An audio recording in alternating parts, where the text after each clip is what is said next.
I just realized there is a cluster of animated Disney films that fell on the wayside that never went into fruition. It's Disney time once again. Today's countdown will be the top 10 more cancelled animated Disney films. But I have a special guest today helping me narrate this new list. Introducing Nostalgia Boy. Well, let's not waste any more time and let's begin the video.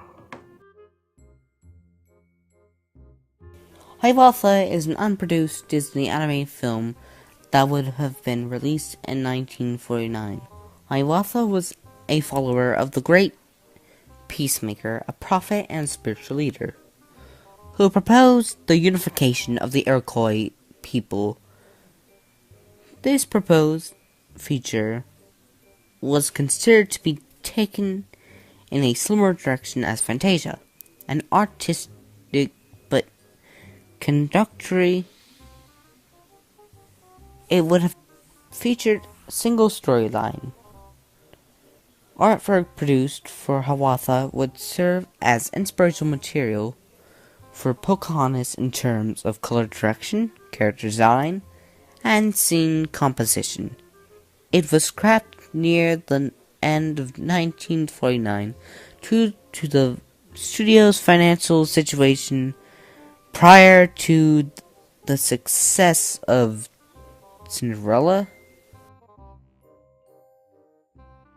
Inspector Bones strikes the modern observer as an odd property to be considered for a feature film adaptation at the Disney Studio in 1941.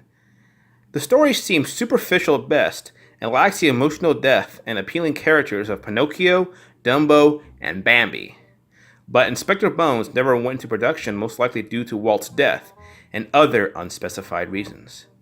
The only thing that was left of the scrap project is a 149-page book full of storyboards priced at $30,000 that was sold and is now probably gone forever. But some of Inspector Bones' concepts were used in the 1986 Disney film The Great Mouse Detective. Instead, this never went to production state. The concept had potential in my opinion. Chancellor was going to be an animated film based on the French play Chancelier, written by Armand Roslin. It was in development from the 1940s up until the mid-1960s and never saw completion. Though the film was cancelled, its character designs later inspired the 1973 Disney animated film Robin Hood, as well as the animatronics for defunct America Sings attraction in Disneyland. In the early 1940s, after the overall success of Disney's first full-length animated feature, Snow White and the Seven Dwarfs, Walt was looking for new material that his animation team could use to adapt for the screen. Chancellor was ultimately an animated project that got shelved due to being much more cheaper to animate humans than animals. The most fantastic of the uncompleted films was Destino, 1946. A collaboration between Walt Disney and Salvador Dali. It's difficult to conceive of the two less compatible artists. The origins of the project are very unclear. Destino would have been set to Armando Dominguez's ballad about a young woman's search for love. It would have been conceived as a live-action/animated sequence for one of the packaged films. Shortly after the 17-second test was completed, Destino was abandoned for unknown reasons. Not long after Destino was shelved, many of their drawings and storyboards for it was stolen. Some of them were purchased by an art dealer in New York and eventually returned to the studio. But many decades later, we did get a 7-minute Destino short in 2003 that almost had a similar concept to the cancelled animated film. Scruffy is an adaptation of Paul Glasgow's novel, which centered around the Barbary Askews of Galbraith, with its honorary leader named Scruffy, and the apes would be threatened by the Nazis party attempt to capture them from the British Empire during World War II. The project was led by Anderson, one of Disney's key designers. When the time had came to greenlit the project, the studio leaders decided to scrap Scruffy in favor of the rescuers. Also, the studio felt Scruffy was considered inspired and derivative.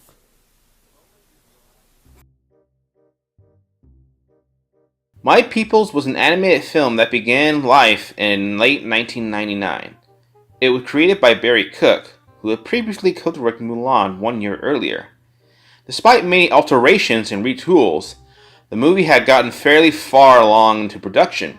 However, it was ultimately cancelled in favor of the 2005 film Chicken Little, and to this day, only a handful of production materials from the original project have been released. The film was set to be in 1940s in Acapulco, Texas. In the original concept, it revolved around a young man named Elkin Harpner who falls in love with a woman named Rose McKee. Despite an ongoing feud between their respective families, Elkin, who is known for creating folk art dolls out of common household objects, pursues Rose anyway, and Rose's father attempts to cast a spell to make him forget her. However, the spell actually ends up bringing Elkin's dolls to life, and after one of the dolls, Angel, refuses to help to the couples and leaves, the rest of them have to try and make things work. The film was far enough into production that various story reels, test animations, and music pieces are known to have been completed. Most of these have not yet been released to the public, though, and all currently exist in the animation of the original scenes, and the songs Tender Hearts, a few seconds of animation, and several pieces of concept art. After Disney's death, a crew led by Ralph Wright worked on the Birmingham musicians between September 1968 and November 1970. The movie would have been a musical using rock and roll background music. It was loosely based off the original book. George Dunning and Hans Elderman had demonstrated untapped potential for the movie, or film, whatever you'd like to call it, but was soon cancelled for unspecified reasons. The story told a tale of a young girl who creates a fantasy world of goblins, fairies, sprites, and an evil Jack Frost. Toots and the Upside Down House was supposed to be another stop-motion animation. Pre-production was expected to begin in June 1996, and production was set for the fall of 1997.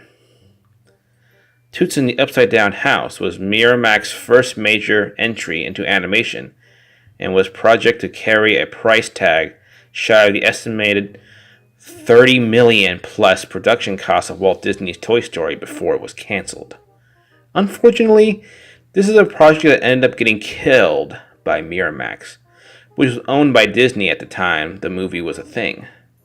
They pulled a plug on the project so early on, so we have no idea how this would have looked as a final project.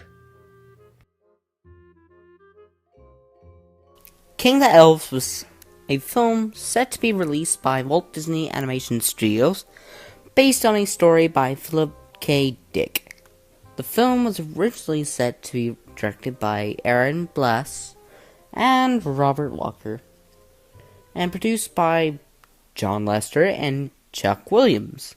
Originally slated for release in 2012, the film was reportedly shelved in December 2009.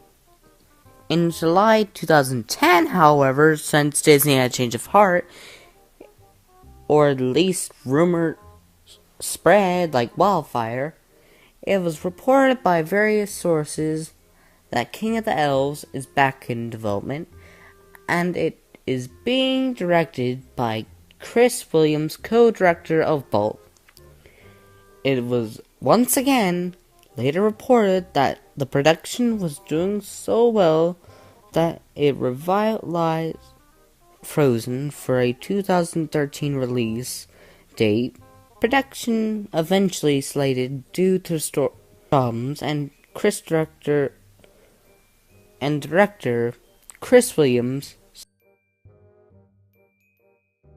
Gigantic was a Disney animated musical based on the fairy tale Jack and the Beanstalk.